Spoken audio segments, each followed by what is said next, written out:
Hello from the Dukas Copy TV studio in Geneva. We are back with a technical analysis with Jean-Francois Owczarczak from the Management Joint Trust here in Geneva. Welcome, Jean-Francois. Hi, Daniel. So these are decisive days for the euro as the negotiations with Greece are still sort of lagging behind and don't lead to a real decisive objective. So actually, what does this do to the euro? What does your system FinGraph say? Okay, so back on FinGraph's mosaics, this is a daily mosaic. It gives a perspective over the next few months. As you see, we have euro dollar here on a daily basis, still in a correction, which has been going on since March.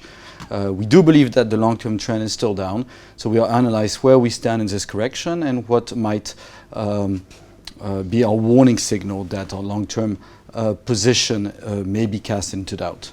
It's interesting to look that cable has been a bit stronger, and we'll have a quick look at cable.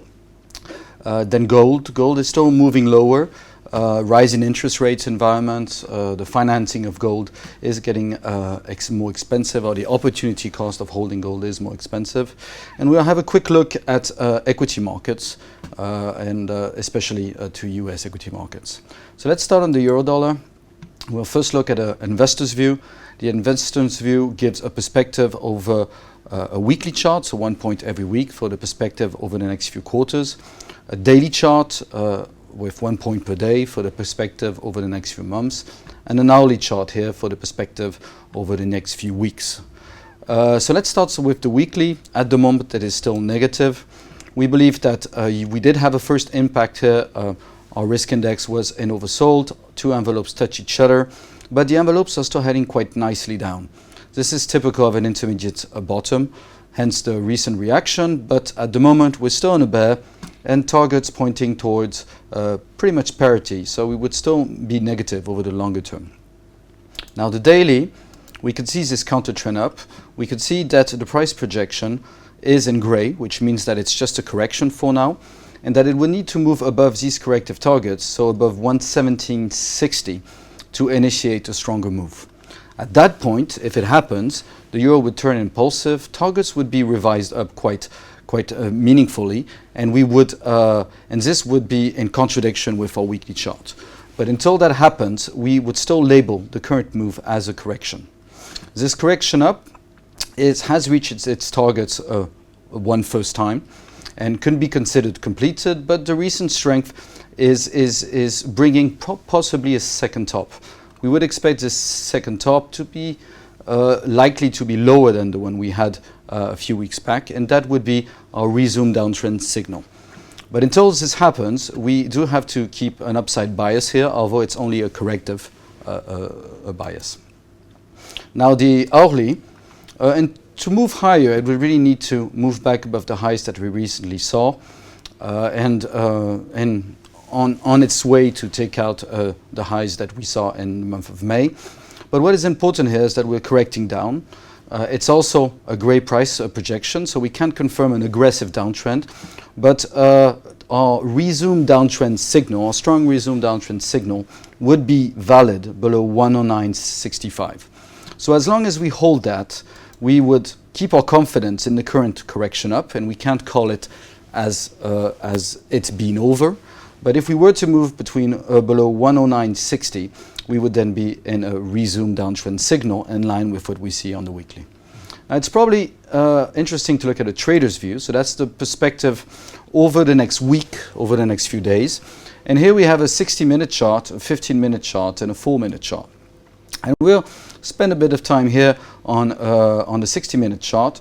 Basically, we have a level which would cast doubt over the current correction up of the euro, and that warning signal would be around 111.05.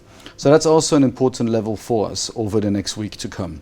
So as long as we hold that, we would still be mildly positive in this correction up of the euro.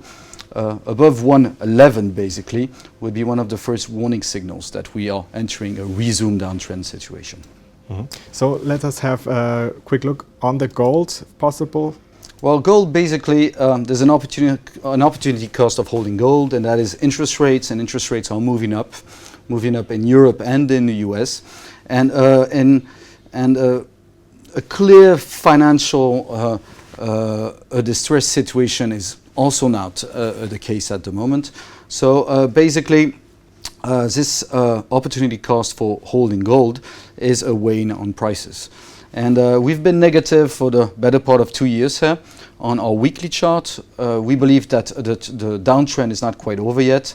Targets could lead us down to the low 1,000 levels, and we still think that that is a possibility over the next few quarters. So still a downtrend at the moment on the long-term chart. On the daily chart, we had quite a strong reaction at the end of last year, beginning of this year. We are now in a resume a downtrend, and this resume a downtrend could lead us all lower over the next few months, possibly between 1130 and 1078. So a target pretty much towards 1100 over the next few months. On an hourly basis, we are in a bull, but just a correction up. You can see the gray price projection here. So in a downtrend with a reaction, but which hasn't gained enough momentum yet to cast out over the daily. The important level to watch here is 1201, so pretty much 1200. If we were to make it back above 1200, then we'd be a bit more optimistic. But until that happens, you're still with a bear over the medium term, with a bear over the long term. So still very, very defensive here for us on gold. Thank you very much. And if we look to the equities, there is a speech of Mario Draghi of the ECB on Monday. And at the end of the week, there will be the results of the Fed meeting. So how does all this go in the stock markets? What does your system say right now? Well, I guess what people expect from the Fed is possibly some reassurance on the state of the economy and some commitment on its rising rates sometime before the end of the year. What market is probably looking for is from some reassurance that rising rates won't kill the economy. So that meeting is going to be quite important. There's been some nice set of data last week on the consumption side, as well as on the unemployment side. It is kind of letting us forget the bad first Q numbers. Now, if the Fed could be reassure us, it could probably be good for the market, and at the same time mildly positive for the dollar. So in that respect, we don't think that dollar strength is incompatible with market strength. It is just moving up, climbing up a wall of worry at a slow pace. Now, as we have been over the last few quarters and last few years, we're still positive over the long term on the S&P future here, on the US market in general.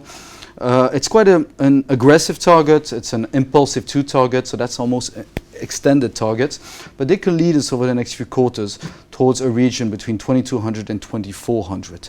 And at the moment, this trend is still in place, despite some indications of risk with our two envelopes touching each other here. On a daily basis, also at stress, we could see that we have our two envelopes touching each other, but the risk index probably could still move up a bit. So still positive. We've just had a correction, possibly into the 2160 level over the next month or so.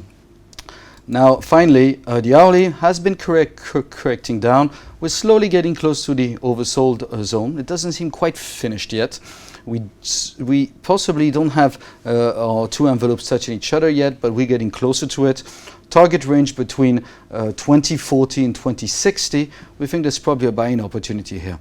It's probably not quite there yet. There's probably a few more days to go before we reach these levels. But in general, with a positive daily and a positive weekly, we think that this might be a buy the dip opportunity.